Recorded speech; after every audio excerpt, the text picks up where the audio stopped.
The Adventures of Sherlock Holmes by Arthur Conan Doyle. Now starting, The Adventure of the Engineer's Thumb. Of all the problems which have been submitted to my friend, Mr. Sherlock Holmes, for solution during the years of our intimacy, there were only two which I was the means of introducing to his notice, that of Mr. Hatherley's thumb and that of Colonel Warburton's madness.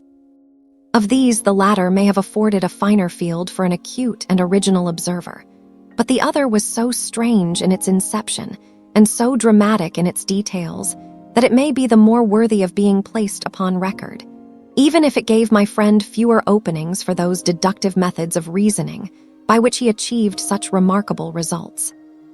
The story has, I believe, been told more than once in the newspapers, but like all such narratives, its effect is much less striking when set forth en bloc in a single half-column of print than when the facts slowly evolve before your own eyes, and the mystery clears gradually away as each new discovery furnishes a step which leads on to the complete truth. At the time, the circumstances made a deep impression upon me, and the lapse of 2 years has hardly served to weaken the effect. It was in the summer of '89, not long after my marriage, that the events occurred which I am now about to summarize. I had returned to civil practice and had finally abandoned Holmes in his Baker Street rooms, although I continually visited him and occasionally even persuaded him to forego his bohemian habits so far as to come and visit us. My practice had steadily increased, and as I happened to live at no very great distance from Paddington Station, I got a few patients from among the officials. One of these, whom I had cured of a painful and lingering disease, was never weary of advertising my virtues and of endeavoring to send me on every sufferer over whom he might have any influence. One morning, at a little before 7 o'clock, I was awakened by the maid tapping at the door to announce that 2 men had come from Paddington and were waiting in the consulting room. I dressed hurriedly, for I knew by experience that railway cases were seldom trivial, and hastened downstairs. As I descended, my old ally, the guard, came out of the room and closed the door tightly behind him. "I've got him here," he whispered, jerking his thumb over his shoulder. "He's all right." "What is it, then?" I asked, for his manner suggested that it was some strange creature which he had caged up in my room. "It's a new patient," he whispered. "I thought I'd bring him round myself, then he couldn't slip away. There he is, all safe and sound. I must go now, doctor. I have my duties just the same as you." And off he went, this trusty tout, without even giving me time to thank him. I entered my consulting room and found a gentleman seated by the table. He was quietly dressed in a suit of heather tweed with a soft cloth cap which he had laid down upon my books. Round one of his hands he had a handkerchief wrapped, which was mottled all over with bloodstains. He was young, not more than 25, I should say, with a strong, masculine face. But he was exceedingly pale and gave me the impression of a man who was suffering from some strong agitation, which it took all his strength of mind to control. "I am sorry to knock you up so early, doctor," said he, "but I have had a very serious accident during the night. I came in by train this morning, and on inquiring at Paddington as to where I might find a doctor, a worthy fellow very kindly escorted me here. I gave the maid a card, but I see that she has left it upon the side table." I took it up and glanced at it. "Mr. Victor Hatherley, hydraulic engineer, 16A, Victoria Street, 3rd floor. That was the name, style, and abode of my morning visitor. "I regret that I have kept you waiting," said I, sitting down in my library chair. "You are fresh from a night journey, I understand, which is in itself a monotonous occupation." "Oh, my night could not be called monotonous," said he, and laughed. He laughed very heartily, with a high, ringing note, leaning back in his chair and shaking his sides. All my medical instincts rose up against that laugh. "Stop it," I cried. "Pull yourself together," and I poured out some water from a carafe. It was useless, however. He was off in one of those hysterical outbursts which come upon a strong nature when some great crisis is over and gone. Presently he came to himself once more, very weary and pale-looking. "I have been making a fool of myself," he gasped.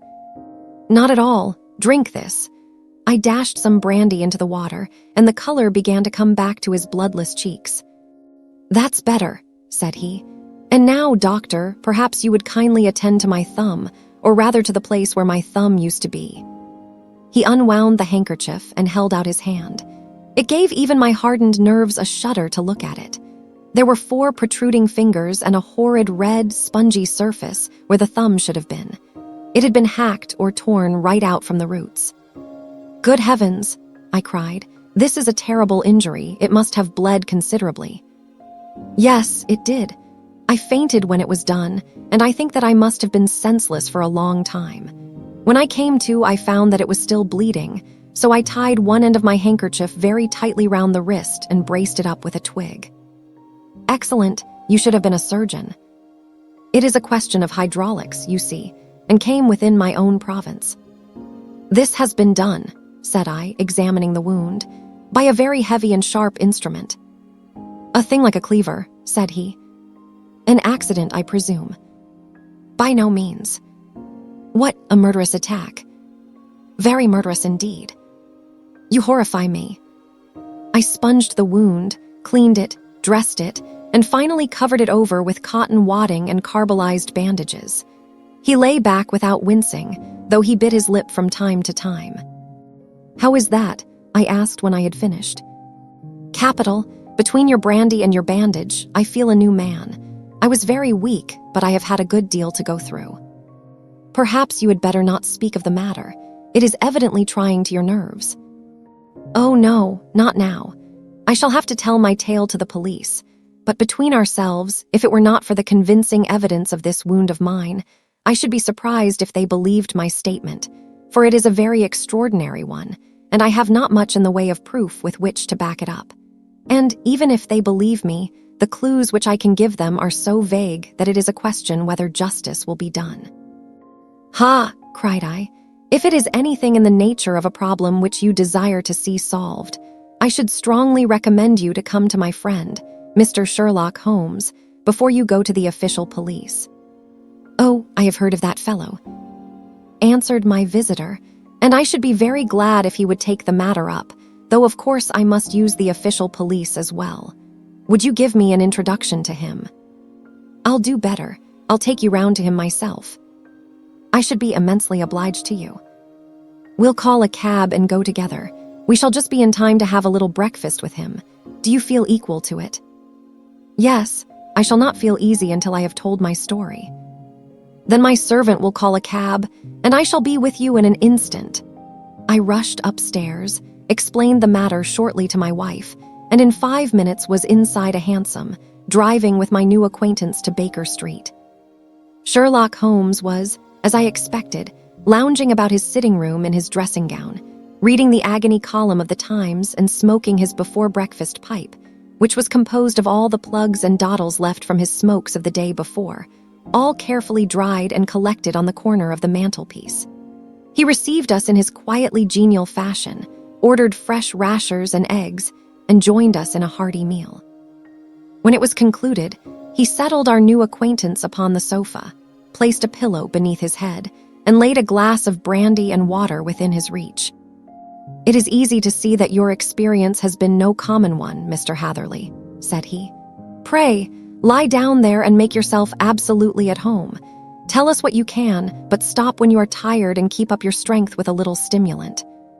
"Thank you," said my patient, "but I have felt another man since the doctor bandaged me, and I think that your breakfast has completed the cure. I shall take up as little of your valuable time as possible, so I shall start at once upon my peculiar experiences."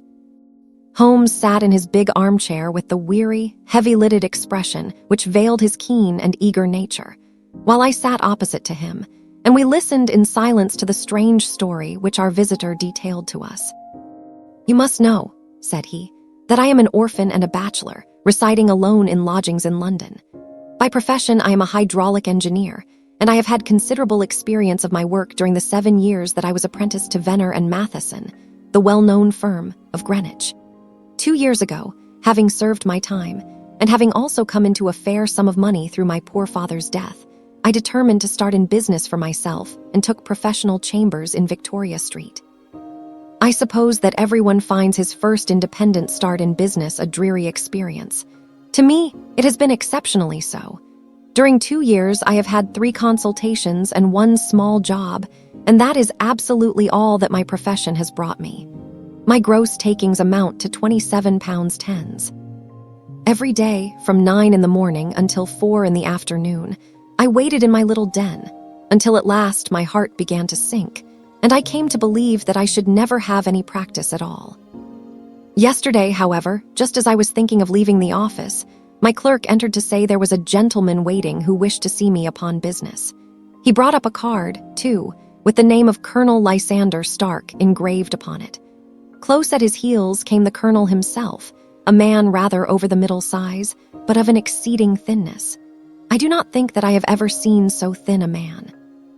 His whole face sharpened away into nose and chin, and the skin of his cheeks was drawn quite tense over his outstanding bones. Yet this emaciation seemed to be his natural habit, and due to no disease, for his eye was bright, his step brisk, and his bearing assured. He was plainly but neatly dressed, and his age, I should judge, would be nearer 40 than 30. "Mr. Hatherley," said he, with something of a German accent, "you have been recommended to me, Mr. Hatherley, as being a man who is not only proficient in his profession, but is also discreet and capable of preserving a secret." I bowed, feeling as flattered as any young man would at such an address. May I ask who it was who gave me so good a character? Well, perhaps it is better that I should not tell you that just at this moment. I have it from the same source that you are both an orphan and a bachelor, and are residing alone in London. That is quite correct, I answered, but you will excuse me if I say that I cannot see how all this bears upon my professional qualifications. I understand that it was on a professional matter that you wished to speak to me. Undoubtedly so, but you will find that all I say is really to the point. I have a professional commission for you, but absolute secrecy is quite essential. Absolute secrecy, you understand, and of course we may expect that more from a man who is alone than from one who lives in the bosom of his family. If I promise to keep a secret, said I, you may absolutely depend upon my doing so. He looked very hard at me as I spoke, and it seemed to me that I had never seen so suspicious and questioning an eye. "Do you promise, then?" said he at last. "Yes, I promise. Absolute and complete silence before, during, and after. No reference to the matter at all, either in word or writing." "I have already given you my word." "Very good." He suddenly sprang up, and darting like lightning across the room, he flung open the door. The passage outside was empty. "That's all right," said he, coming back. "I know that clerks are sometimes curious as to their master's affairs. Now we can talk in safety." He drew up his chair very close to mine and began to stare at me again with the same questioning and thoughtful look. A feeling of repulsion, and of something akin to fear, had begun to rise within me at the strange antics of this fleshless man. Even my dread of losing a client could not restrain me from showing my impatience. "I beg that you will state your business, sir," said I. "My time is of value." Heaven forgive me for that last sentence, but the words came to my lips. "How would 50 guineas for a night's work suit you?" he asked. "Most admirably." "I say a night's work, but an hour's would be nearer the mark. I simply want your opinion about a hydraulic stamping machine which has got out of gear. If you show us what is wrong, we shall soon set it right ourselves. What do you think of such a commission as that? The work appears to be light, and the pay munificent." "Precisely so. We shall want you to come tonight by the last train." "Where to?" "To Iford, in Berkshire. It is a little place near the borders of Oxfordshire, and within 7 miles of Reading. There is a train from Paddington which would bring you there at about 11:15. "Very good. I shall come down in a carriage to meet you." "There is a drive, then?" "Yes, our little place is quite out in the country. It is a good 7 miles from Iford station."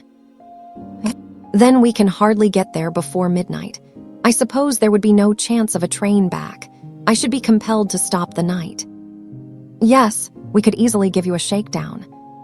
"That is very awkward. Could I not come at some more convenient hour?" "We have judged it best that you should come late. It is to recompense you for any inconvenience that we are paying to you, a young and unknown man, a fee which would buy an opinion from the very heads of your profession. Still, of course, if you would like to draw out of the business, there is plenty of time to do so. I thought of the 50 guineas and of how very useful they would be to me. Not at all, said I. I shall be very happy to accommodate myself to your wishes. I should like, however, to understand a little more clearly what it is that you wish me to do. Quite so. It is very natural that the pledge of secrecy which we have exacted from you should have aroused your curiosity. I have no wish to commit you to anything without your having it all laid before you. I suppose that we are absolutely safe from eavesdroppers. Entirely. Then the matter stands thus. You are probably aware that fuller's earth is a valuable product, and that it is only found in 1 or 2 places in England. I have heard so. Some little time ago I bought a small place, a very small place, within 10 miles of Reading. I was fortunate enough to discover that there was a deposit of fuller's earth in one of my fields. On examining it, however, I found that this deposit was a comparatively small one, and that it formed a link between 2 very much larger ones upon the right and left, both of them, however, in the grounds of my neighbors. These good people were absolutely ignorant that their land contained that which was quite as valuable as a gold mine. Naturally, it was to my interest to buy their land before they discovered its true value, but unfortunately I had no capital by which I could do this. I took a few of my friends into the secret, however, and they suggested that we should quietly and secretly work our own little deposit, and that in this way we should earn the money which would enable us to buy the neighboring fields. This we have now been doing for some time, and in order to help us in our operations, we erected a hydraulic press. This press, as I have already explained, has got out of order, and we wish your advice upon the subject. We guard our secret very jealously, however, and if it once became known that we had hydraulic engineers coming to our little house, it would soon rouse inquiry, and then, if the facts came out, it would be goodbye to any chance of getting these fields and carrying out our plans. That is why I have made you promise me that you will not tell a human being that you are going to Iford tonight. I hope that I make it all plain. I quite follow you, said I. The only point which I could not quite understand was what use you could make of a hydraulic press in excavating fuller's earth, which, as I understand, is dug out like gravel from a pit. Ah, said he carelessly, we have our own process. We compress the earth into bricks so as to remove them without revealing what they are. But that is a mere detail. I have taken you fully into my confidence now, Mr. Hatherley, and I have shown you how I trust you. He rose as he spoke. I shall expect you then at Iford at 11:15. I shall certainly be there. And not a word to a soul. He looked at me with a last long, questioning gaze, and then, pressing my hand in a cold, dank grasp, he hurried from the room. Well, when I came to think it all over in cool blood, I was very much astonished, as you may both think, at this sudden commission which had been entrusted to me. On the one hand, of course, I was glad, for the fee was at least tenfold what I should have asked had I set a price upon my own services, and it was possible that this order might lead to other ones. On the other hand, the face and manner of my patron had made an unpleasant impression upon me, and I could not think that his explanation of the fuller's earth was sufficient to explain the necessity for my coming at midnight, and his extreme anxiety lest I should tell anyone of my errand. However, I threw all fears to the winds, ate a hearty supper, drove to Paddington, and started off, having obeyed to the letter the injunction as to holding my tongue. At Reading I had to change not only my carriage but my station. However, I was in time for the last train to Iford, and I reached the little dim-lit station after 11 o'clock. I was the only passenger who got out there, and there was no one upon the platform save a single sleepy porter with a lantern. As I passed out through the wicket gate, however, I found my acquaintance of the morning waiting in the shadow upon the other side. Without a word, he grasped my arm and hurried me into a carriage, the door of which was standing open. He drew up the windows on either side, tapped on the woodwork, and away we went as fast as the horse could go. One horse, interjected Holmes. Yes, only one. Did you observe the color? Yes, I saw it by the side lights when I was stepping into the carriage. It was a chestnut. Tired-looking or fresh? Oh, fresh and glossy. Thank you. I am sorry to have interrupted you. Pray continue your most interesting statement." Away we went then, and we drove for at least an hour. Colonel Lysander Stark had said that it was only 7 miles, but I should think, from the rate that we seemed to go, and from the time that we took, that it must have been nearer 12. He sat at my side in silence all the time, and I was aware, more than once when I glanced in his direction, that he was looking at me with great intensity. The country roads seemed to be not very good in that part of the world, for we lurched and jolted terribly. I tried to look out of the windows to see something of where we were, but they were made of frosted glass, and I could make out nothing save the occasional bright blur of a passing light. Now and then, I hazarded some remark to break the monotony of the journey, but the colonel answered only in monosyllables, and the conversation soon flagged. At last, however, the bumping of the road was exchanged for the crisp smoothness of a gravel drive, and the carriage came to a stand. Colonel Lysander Stark sprang out, and as I followed after him, pulled me swiftly into a porch which gaped in front of us. We stepped, as it were, right out of the carriage and into the hall, so that I failed to catch the most fleeting glance of the front of the house. The instant that I had crossed the threshold, the door slammed heavily behind us, and I heard faintly the rattle of the wheels as the carriage drove away. It was pitch dark inside the house, and the colonel fumbled about looking for matches and muttering under his breath. Suddenly a door opened at the other end of the passage, and a long, golden bar of light shot out in our direction. It grew broader, and a woman appeared with a lamp in her hand, which she held above her head, pushing her face forward and peering at us. I could see that she was pretty, and from the gloss with which the light shone upon her dark dress, I knew that it was a rich material. She spoke a few words in a foreign tongue in a tone as though asking a question, and when my companion answered in a gruff monosyllable, she gave such a start that the lamp nearly fell from her hand. Colonel Stark went up to her, whispered something in her ear, and then, pushing her back into the room from whence she had come, he walked towards me again with the lamp in his hand. "Perhaps you will have the kindness to wait in this room for a few minutes," said he, throwing open another door.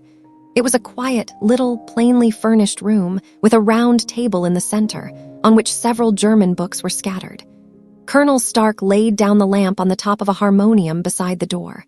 "I shall not keep you waiting an instant," said he, and vanished into the darkness. I glanced at the books upon the table, and in spite of my ignorance of German, I could see that 2 of them were treatises on science, the others being volumes of poetry. Then I walked across to the window, hoping that I might catch some glimpse of the countryside, but an oak shutter, heavily barred, was folded across it. It was a wonderfully silent house. There was an old clock ticking loudly somewhere in the passage, but otherwise everything was deadly still.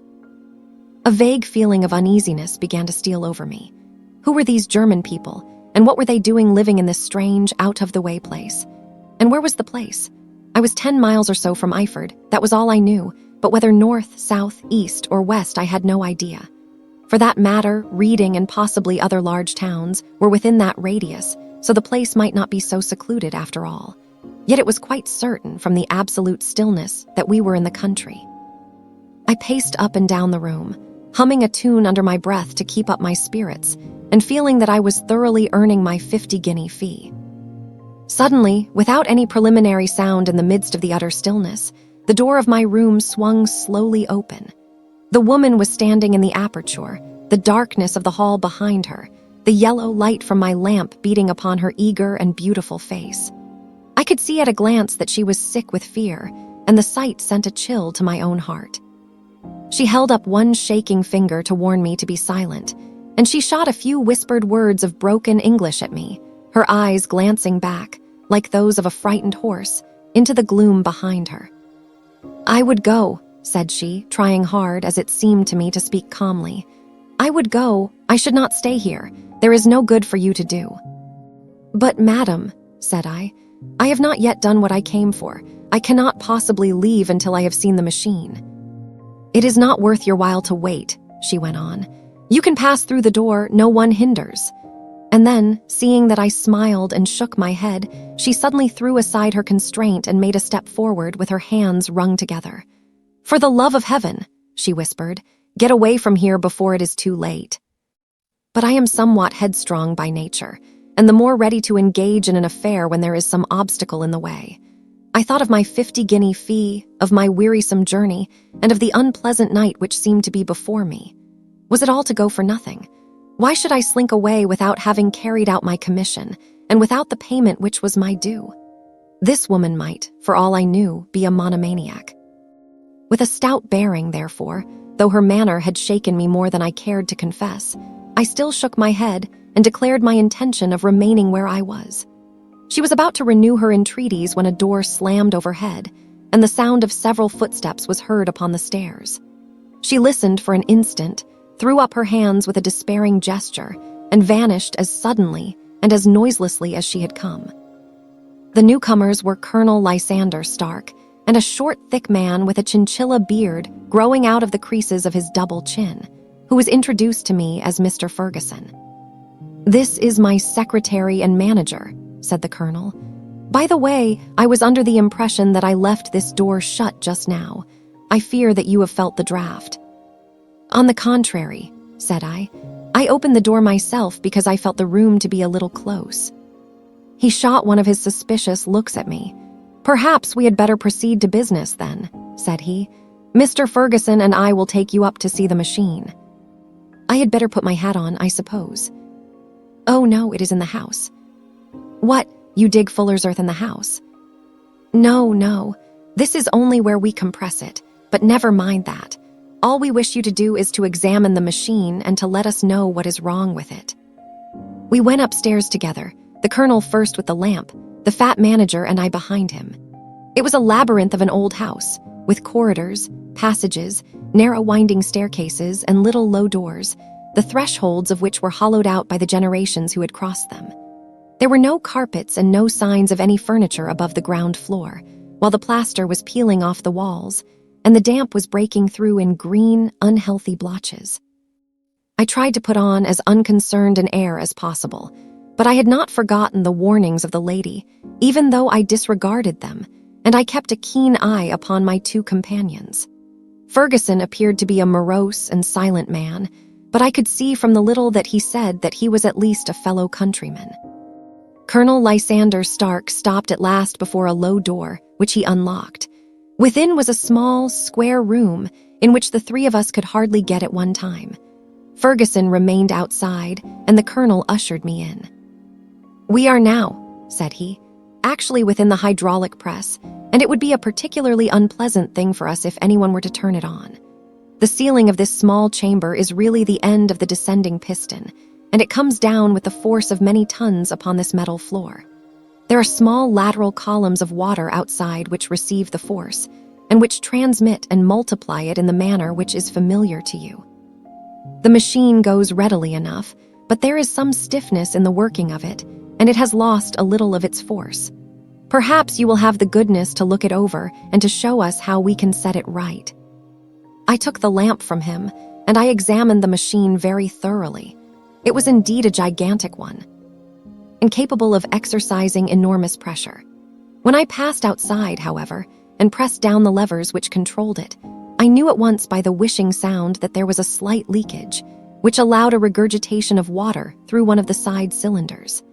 An examination showed that one of the India rubber bands which was round the head of a driving rod had shrunk so as not quite to fill the socket along which it worked. This was clearly the cause of the loss of power, and I pointed it out to my companions, who followed my remarks very carefully and asked several practical questions as to how they should proceed to set it right. When I had made it clear to them, I returned to the main chamber of the machine and took a good look at it to satisfy my own curiosity.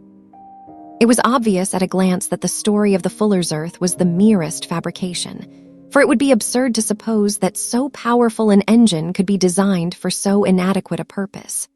The walls were of wood, but the floor consisted of a large iron trough, and when I came to examine it, I could see a crust of metallic deposit all over it. I had stooped and was scraping at this to see exactly what it was when I heard a muttered exclamation in German and saw the cadaverous face of the colonel looking down at me. "What are you doing there?" he asked. I felt angry at having been tricked by so elaborate a story as that which he had told me. "I was admiring your fuller's earth," said I. I think that I should be better able to advise you as to your machine if I knew what the exact purpose was for which it was used." The instant that I uttered the words, I regretted the rashness of my speech. His face set hard, and a baleful light sprang up in his gray eyes. "Very well," said he, "you shall know all about the machine." He took a step backward, slammed the little door, and turned the key in the lock. I rushed towards it and pulled at the handle, but it was quite secure and did not give in the least to my kicks and shoves. "Hullo," I yelled. "Hullo, Colonel, let me out." And then suddenly in the silence, I heard a sound which sent my heart into my mouth. It was the clank of the levers and the swish of the leaking cylinder. He had set the engine at work. The lamp still stood upon the floor where I had placed it when examining the trough. By its light, I saw that the black ceiling was coming down upon me, slowly, jerkily, but, as none knew better than myself, with a force which must within a minute grind me to a shapeless pulp. I threw myself, screaming, against the door and dragged with my nails at the lock. I implored the colonel to let me out, but the remorseless clanking of the levers drowned my cries. The ceiling was only a foot or two above my head, and with my hand upraised, I could feel its hard, rough surface. Then it flashed through my mind that the pain of my death would depend very much upon the position in which I met it. If I lay on my face, the weight would come upon my spine, and I shuddered to think of that dreadful snap. Easier the other way, perhaps, and yet had I the nerve to lie and look up at that deadly black shadow wavering down upon me? Already I was unable to stand erect, when my eye caught something which brought a gush of hope back to my heart. I have said that though the floor and ceiling were of iron, the walls were of wood. As I gave a last hurried glance around, I saw a thin line of yellow light between two of the boards, which broadened and broadened as a small panel was pushed backward. For an instant, I could hardly believe that here was indeed a door which led away from death. The next instant, I threw myself through and lay half fainting upon the other side. The panel had closed again behind me, but the crash of the lamp, and a few moments afterwards the clang of the two slabs of metal, told me how narrow had been my escape. I was recalled to myself by a frantic plucking at my wrist, and I found myself lying upon the stone floor of a narrow corridor, while a woman bent over me and tugged at me with her left hand, while she held a candle in her right. It was the same good friend whose warning I had so foolishly rejected. "Come, come," she cried breathlessly. "They will be here in a moment. They will see that you are not there. Oh, do not waste the so precious time, but come." This time, at least, I did not scorn her advice. I staggered to my feet and ran with her along the corridor and down a winding stair. The latter led to another broad passage, and just as we reached it, we heard the sound of running feet and the shouting of two voices, one answering the other from the floor on which we were, and from the one beneath. My guide stopped and looked about her like one who is at her wit's end. Then she threw open a door which led into a bedroom, through the window of which the moon was shining brightly. "It is your only chance," said she. "It is high, but it may be that you can jump it." As she spoke, a light sprang into view at the further end of the passage, and I saw the lean figure of Colonel Lysander Stark rushing forward with a lantern in one hand and a weapon like a butcher's cleaver in the other. I rushed across the bedroom, flung open the window, and looked out.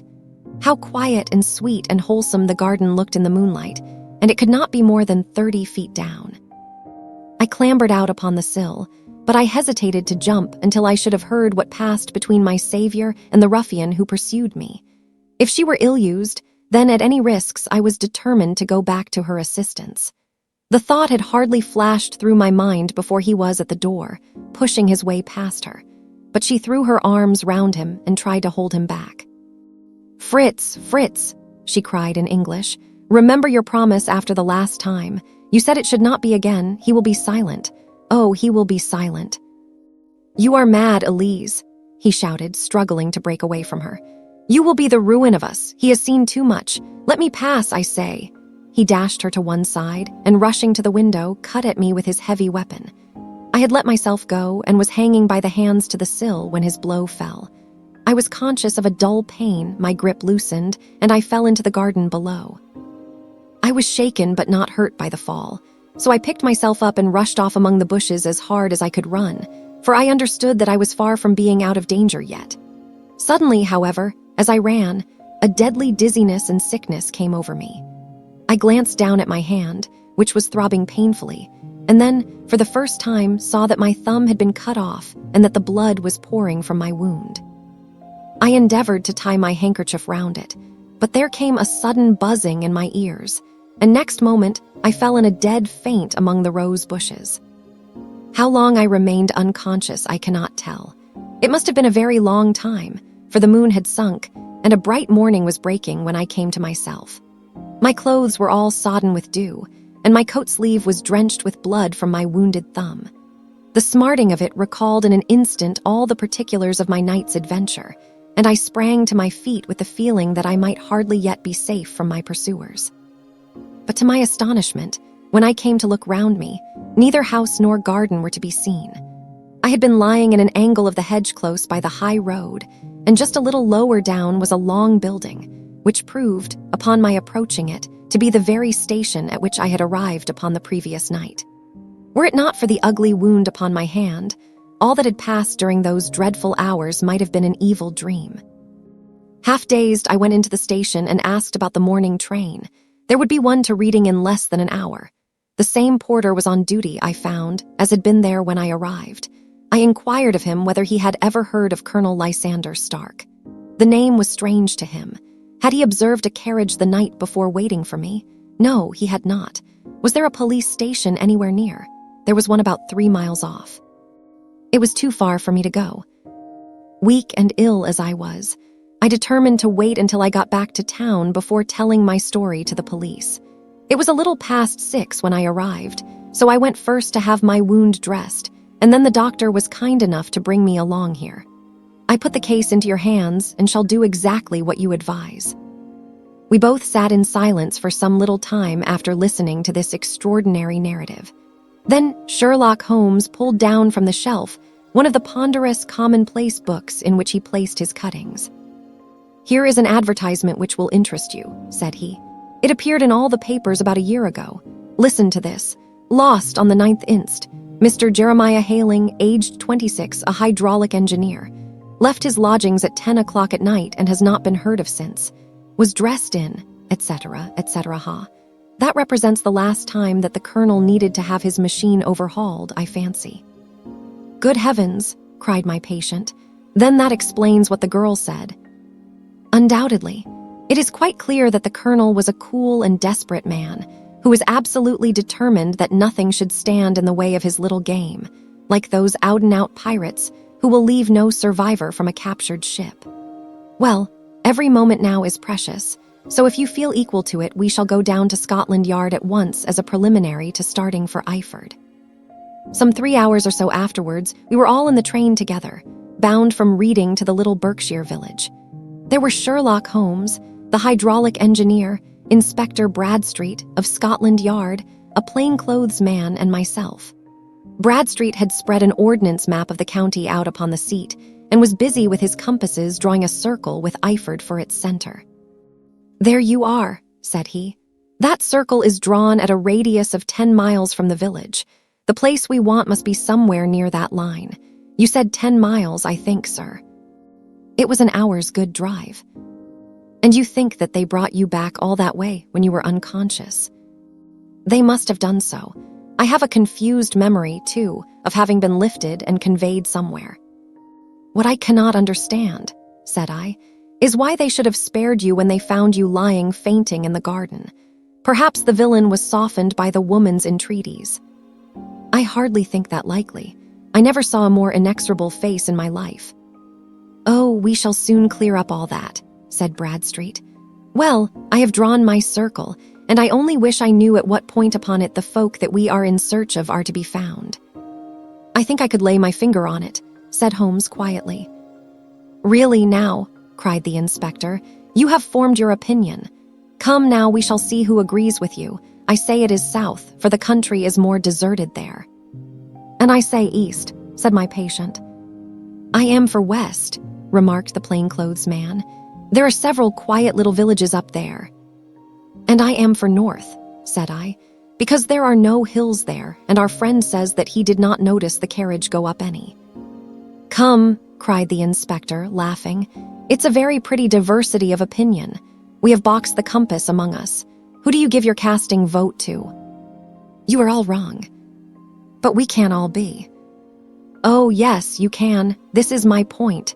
He placed his finger in the center of the circle. This is where we shall find them. But the 12-mile drive, gasped Hatherley. 6 out and 6 back. Nothing simpler. You say yourself that the horse was fresh and glossy when you got in.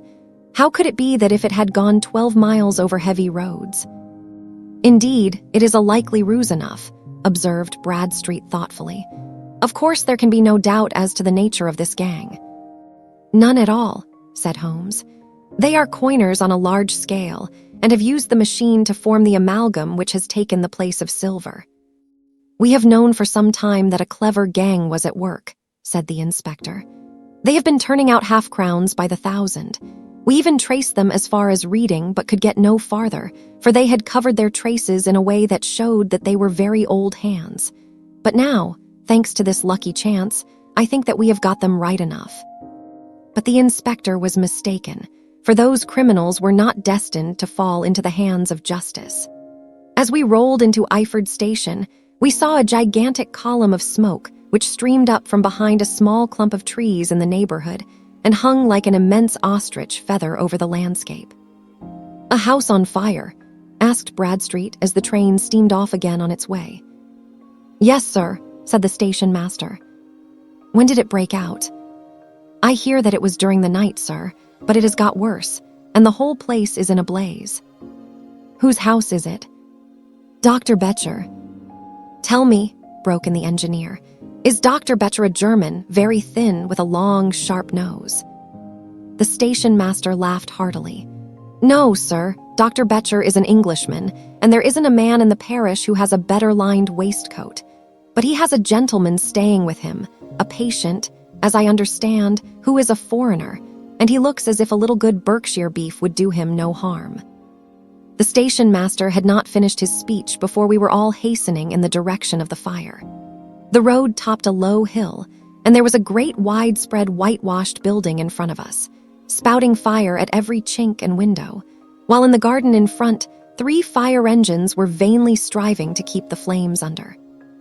That's it, cried Hatherley in intense excitement. There is the gravel drive, and there are the rose bushes where I lay.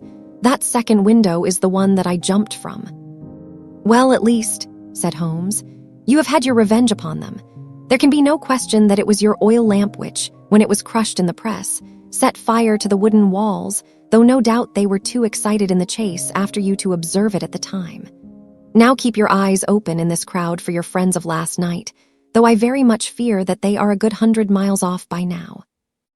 And Holmes' fears came to be realized, for from that day to this no word has ever been heard either of the beautiful woman, the sinister German, or the morose Englishman.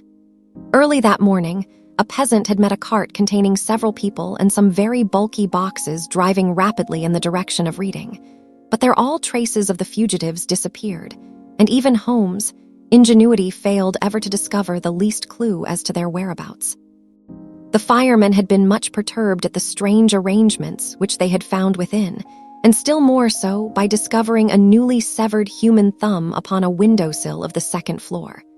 About sunset, however, their efforts were at last successful, and they subdued the flames, but not before the roof had fallen in, and the whole place been reduced to such absolute ruin that, save some twisted cylinders and iron piping, not a trace remained of the machinery which had cost our unfortunate acquaintance so dearly. Large masses of nickel and of tin were discovered stored in an outhouse, but no coins were to be found, which may have explained the presence of those bulky boxes which have been already referred to.